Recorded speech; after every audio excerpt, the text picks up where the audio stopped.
नमस्कार मित्रों, गणगौर के त्योहार पर गणगौर जी की कथा भी अवश्य ही सुननी चाहिए। इस वीडियो में हम आपको गणगौर जी की अखंड सौभाग्य देने वाली कथा शेयर कर रहे हैं। इस कथा को सुनने मात्र से अखंड सौभाग्य भाग मिलता है, अखंड पीहर, अखंड ससुराल मिलता है।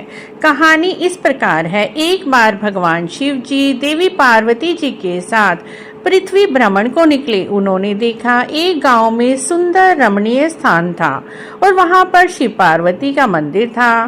चैत्र शुक्ल तृतीया के दिन उस मंदिर में शिव पार्वती जी पहुंचे। शिव पार्वती जी के आने की सूचना सुनकर सभी गांव की महिलाएं उनकी पूजन के लिए तैयारी करने लगी। सभी औरतें दुर्वा पुष्प खीर खांड के भोजन से मंगल गीत गाकर मां पार्वती जी से अखंड सौभाग्य का आशीर्वाद लेने आती हैं।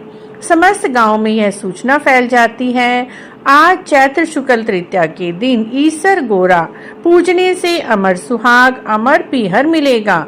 गांव की सभी कुंवारी कन्याएं सुहागन महिलाएं शिव पार्वती का पूजन कर आशीर्वाद प्राप्त कर रही थी। पार्वती जी ने उनकी पूजा भाव को स्वीकार करके सारा सुहाग उनमें बांट दिया।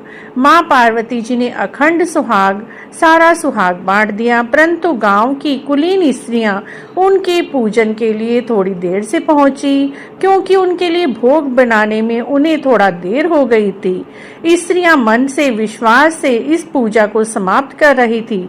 तब मां पार्वती जी ने भगवान जी से विनती की, हे देवादिदेव, अब आप कोई ऐसा उपाय बताएं जिससे मैं इन्हें भी अखंड भाग का आशीर्वाद दूं, क्योंकि मैंने तो पहले ही सारा सुहाग बांट दिया है। तब भगवान शिव जी ने कहा, हे देवी, आप तो करुणा की सागर हैं। तब मां पार्वती जी ने अपनी चितली उंगली से रोली निकाली, काजल का छींटा दिया, मांग में से सिंदूर निकाला और सभी कुलीन घर की स्त्रियों को अखंड सौभाग्य का आशीर्वाद दिया। तभी से चैत्र शुक्ल तृतीया को सभी कुंवारी कन्याएं सुहागन महिलाएं ईसर गोरा जी का पूजन करती हैं, जिससे अखंड सौभाग्य का आशीर्वाद मिलता है। तो बोलिए ईसर गोरा जी की जय। यदि आपको भी मित्रों कहानी अच्छी लगी है तो गणगौर जी की सभी वीडियो चैनल पर आ चुकी हैं, आप वहां पर जाकर देख सकते हैं और इस कहानी को आप अवश्य ही सुने। अमर सुहाग देने वाली इस कहानी को सुनने मात्र से अमर सुहाग मिलता है। कहानी अच्छी लगी है तो कमेंट में जय गोरा माँ अवश्य लिखें। गणगौर जी की दूसरी कहानी इस प्रकार से है। एक राजा था, एक माली था। राजा ने चना बोया, माली ने बोई दूब। राजा का चना बढ़ता गया, परंतु माली की दूब घटती गई। जब माली ने सोचा कि क्या बात है, राजा के यहाँ तो चना बढ़ता जा रहा है और मेरी दूब घटती जा रही है। एक दिन वह छुप कर बैठ गया। देखा लड़कियां दूब लेने आई तो उसने लड़कियों को रोक लिया और पूछा, तुम मेरी सारी दूब ले जाती हो, इसीलिए तो यह बढ़ती नहीं है, और उनकी घाघरा ओढ़नी छीन ली।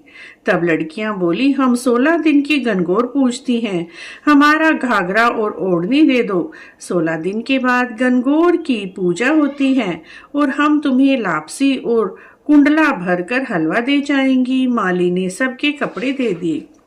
16 दिन पूरे हो गए। तब लड़कियां हलवा लापसी का कुंडा भर कर माली को दे आई और थोड़ी देर में माली का लड़का आया और बोला, माँ मुझे बहुत भूख लगी है। तो माँ बोली, आज तो लड़कियां गणगौर का बहुत सारा हलवा लापसी और कुंडारा भर कर दे गई हैं, वह खूंटे पर पड़ा हुआ है, जा उसे खा ले। बेटा ओवरी खोलने लगा, लेकिन उससे तो ओवरी खुल ही नहीं रही थी। तब माँ ने चितली उंगली का छींटा दिया तो वह खुल गई और देखा ईसर जी तो पेट बांट रहे हैं और गोरा चरखा काट रही है। सारी चीजों से भरा हुआ भंडार भरा है। भगवान ईसर जैसा भाग दिया, गोरा जैसा सुहाग दिया, वैसा ही इस कहानी को कहते सुनते सारे परिवार ने ऐसे ही अखंड सौभाग्य देना, भाग देना। बोलिए ईसर गोरा जी की जय, गणगौर माता की जय। अगर आपको भी गणगौर की कहानी अच्छी लगी है तो प्लीज़ लाइक शेयर सब्सक्राइब और कमेंट बॉक्स में जय गणगौर अवश्य लिखें।